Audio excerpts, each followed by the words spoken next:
이 원숭이 두창 바이러스가 전 세계 곳곳에서 나타나면서 세계 보건당국이 긴장하고 있습니다. 풍토병에 가까웠던 감염병이 유럽에 이어서 세계 각 대륙에서도 감염 사례가 보고되면서 우리나라에도 유입되지 않을까 걱정하는 분들 많으실 텐데요. 원숭이 두창 바이러스, 그 실체가 무엇인지 정기석 한림대 성심병원 호흡기내학과 교수와 함께 짚어보겠습니다. 화상으로 연결되어 있습니다. 교수님 나와 계시죠? 네, 안녕하십니까? 예, 네, 안녕하세요. 교수님 안녕하세요. 원숭이 두창 바이러스 이게 천연두하고 비슷한 질병이라고 하는데요. 원래는 이제 아프리카 풍토병 같은 것이었어요?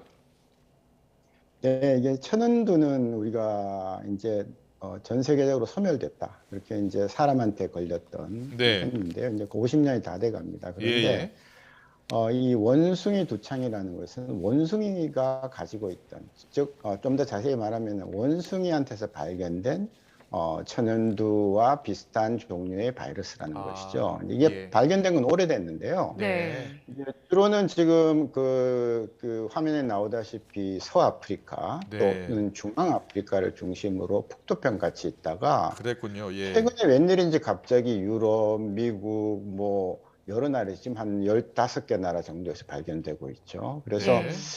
이거 이러다가는 전 세계적으로 이 병도 또 코로나에 이어서 다른 팬데믹이 되는 게 아닌가 하는 그런 우려가 조금씩 살아나고 있습니다. 네, 지금 원숭이 두창이 동시다발적으로 여러 나라에서 발생하고 있는데, 근데 확산 속도는 어떻습니까? 이게 빠른 겁니까?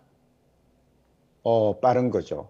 왜냐하면 이게 근데 왜 이렇게 갑자기 한꺼번에 발견되는지에 대해서 상당히 우려가 있는데요. 첫 번째는 다들 지금 코로나 때문에 걱정들이 많아서 감염병에 대해서는 소위 긴장도가 높아져 있습니다. 그래서 네. 이제 빨리 발견이 되는 측면도 있지만 예, 예. 많은 환자들이 서아프리카나 이 뭐 콩고 이런 데 갔다 오지 않은 거예요. 또 거기 갔다 온 사람들이랑 접촉한 병력도 없는데 지금 병이 생기고 있거든요.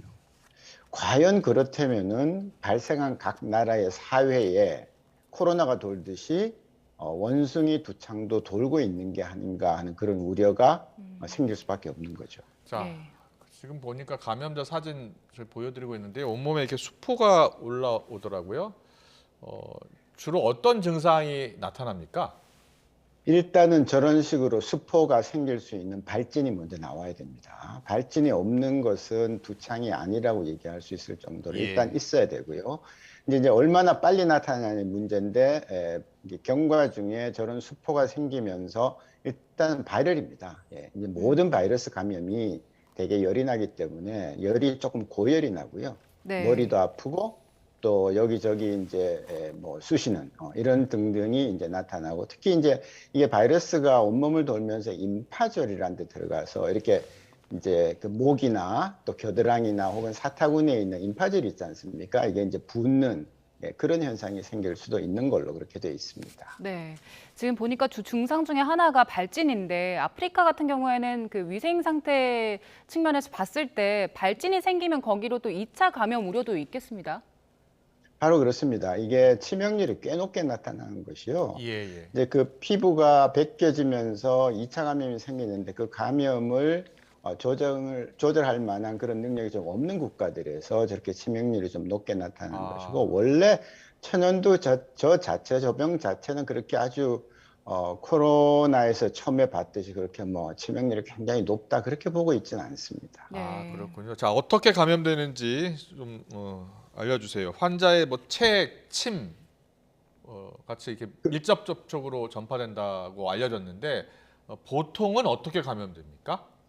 네, 그렇습니다. 우리가 이제 코로나에 워낙 익숙하니까 코로나 우리 막기 위해서 마스크 쓰고 비말로 옮긴다고 하지 않습니까? 네. 그다음에 이제 손을 통해서 그 바이러스가 묻어 들어가니까 그건 기본이고요.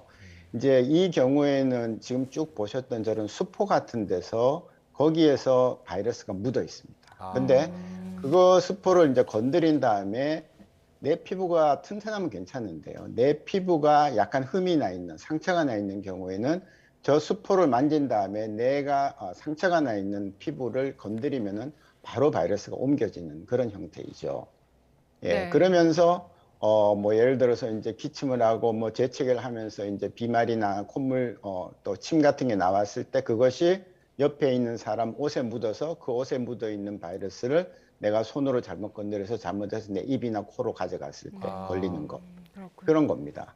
그리고 이제 밀접 접촉이라는 것이 예를 들어서 뭐 조금 이제 성적으로 더 접촉을 한다든지 이런 것도 마찬가지로 밀접 접촉이기 때문에 어떤 종류의 접촉에 의해서도 다 걸릴 가능성이 있다. 그렇게 보시면 되겠습니다. 예. 그럼 최근에 보고된 사례들 어떤 게 있습니까? 이게 이제 뭐 각 나라에서 보면요. 예를 들어서 뭐 이렇게 좀 동성애 이런 데 사우나를 뭐 이렇게 이용했을 때 이제 발병이 됐다는 이런 것들이 있기 때문에 네. 결국은 가까이서 충분한 접촉이 이루어졌을 때 발병이 되는 것이고 네. 전 세계적으로 지금 사실은 얘가 지금 100예를 겨우 넘어가고 있기 때문에 아주 자세한 전파 경로나 이런 거에 대해서는 아직도 조사가 더 필요한 상태이다. 그렇게 말씀드립니다. 그렇군요. 그럼 환자의 책 그리고 비말, 침을 통해서 이렇게 감염이 된다고 하셨는데 아프리카의 풍토병이라고 하면 아프리카에서도 이게 크게 확산한 적이 있습니까? 제 기억으로는 그렇게 크게 확산한 적은 없는 걸로 알고 있습니다. 어떤 이유 그리고 때문이죠? 치명률이 예. 그래서 이제 이것이 우리가 제일 최근에 겪고 있는 이 코로나보다는 전파력은 훨씬 약할 거다 이렇게 보는 것이죠. 아. 예. 똑같은 바이러스라도 어떤 경우에는 굉장히 전파가 빠른 지금 우리가 보고 있는 오미크론 그다음에 홍역 같은 바이러스들은 예. 엄청나게 그렇군요. 그러면 전파력은 코로나19보다는 좀 확산하지 않고 전파력이 떨어지고 치명률은 그렇습니다. 어떻습니까? 치명률인 경우에는 지금 보고자마다 좀 다른데요. 대개 네. 저는 한 5% 전후라고 지금 알려져 있고요. 음. 그런 경우에는 그 나라에서 지금 이 치명률은 사실은 아프리카 쪽 나라에서 나온 거기 때문에 예. 의료 인프라가 좀 다른 특히 우리나라 같은 경우에는 서로 만에 하나 우리나라에 이 병이 들어온다 할지라도 그렇게 몇 %대를 이룰 정도로 높은 치명률을 보이지는 않을 거고요. 예. 네. 또 하나 희망적인 것은 이미 이것은 치료제가 한 2가지 정도가 개발이 되어 있습니다. 미국 FDA이긴 하지만 그쪽에서 승인받은 치료제가 있고요. 아. 또 백신도 지금 원숭이 두창을 겨냥한 백신은 만들어지지 않았지만 그 전에 두창에 대한 백신이 지금 개발돼 있고 우리나라에서도 있습니다. 이 백신을 왜 개발했냐면요. 이게 생물학적 테러 또 혹은 예. 생화학전 때문에 준비를 해서 제가 이제 본부장 하던 시절에 우리나라 군인들 대상으로 미리 맞춰야 되는 거 아닌가 하는 그런 고민을 할 정도로 두창에 대한 백신은 어느 정도 좀 안정된 백신을 우리가 갖고 있기 때문에 상황 전개에 따라서 이제 백신에 관한 얘기 또 치료제에 관한 얘기가 나올 수가 있을 것입니다. 네. 지금 많은 분들이 걱정하시는 게 이게 우리나라로 들어오지 않았을까라는 걸 겁니다. 지금 하늘길도 열려서 우리나라로 들어와 있을지 그러면 어떤 식으로 지금 대응을 하고 있는 건지 어떻게 볼 수 있을까요? 이게 이제 예가 많지 않아서 무증상 감염이 얼마나 있는지 모르겠습니다. 전 세계가 지금 팬데믹을 코로나를 앓고 있는 이유는 무증상 감염이 워낙 많기 때문에 막을 수가 없었고요. 예. 이 원숭이 두창은 아마 대개 증상들을 나타내면서 나올 수 있기 때문에 예. 검역, 공항 항만에 사는 그 검역에서 걸릴 수 있을 거고 비행기를 타기 전에 검역에서도 걸릴 수 이제 조사에서 걸릴 수 있고 이런 경우라서 저는 비교적 발견이 코로나보다 훨씬 더 용이하기 때문에 적극적으로 대비만 한다면 훨씬 더 철저하게 그 방역이 가능하지 않을까 그렇게 조심스럽게 예측을 합니다. 그렇군요. 우리나라도 이제 치료제는 확보하고 있는 겁니까?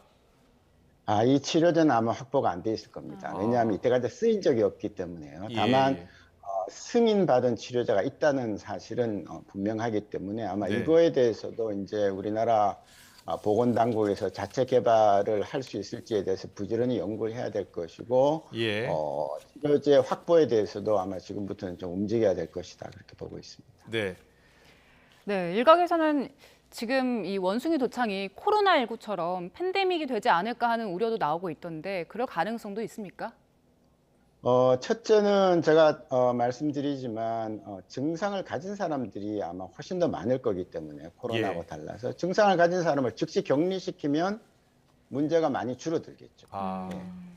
예. 그다음에 역시 전파율입니다. 바이러스가 얼마나 빨리 전파해 나가느냐가 문제인데 네. 지금까지 알려진 바로는 이 전파율이 코로나에 비해서는 훨씬 약한 것이죠. 예. 그러다 보니까 전 세계적으로 팬데믹을 다시 이루기에는 바이러스의 특성이 이 바이러스의 또 크기도 훨씬 큽니다. 코로나보다 한 두세 배 정도 큰 걸로 되어 있기 때문에 예, 그리고 또 비교적 안정되어 있습니다. DNA 네. 바이러스라서 RNA 바이러스는 변이가 늘 생기지만 DNA 네. 바이러스는 변이가 잘 안 생기니까 이제 그런 몇 가지 측면을 고려하면 네. 코로나만큼 그렇게 아주 급속하게 뭐 전 세계가 깜짝 놀랄 정도로 전체적으로 퍼지는 일은 없지 않을까. 예, 그것도 역시 조심스럽습니다만 네, 네. 그런 말씀을 드려봅니다. 알겠습니다. 크게 우려할 필요는 없다는 말씀 해주셨지만 그래도 손도 잘 닦아야 될 것 같고 위생 철저히 해야 될 것 같습니다.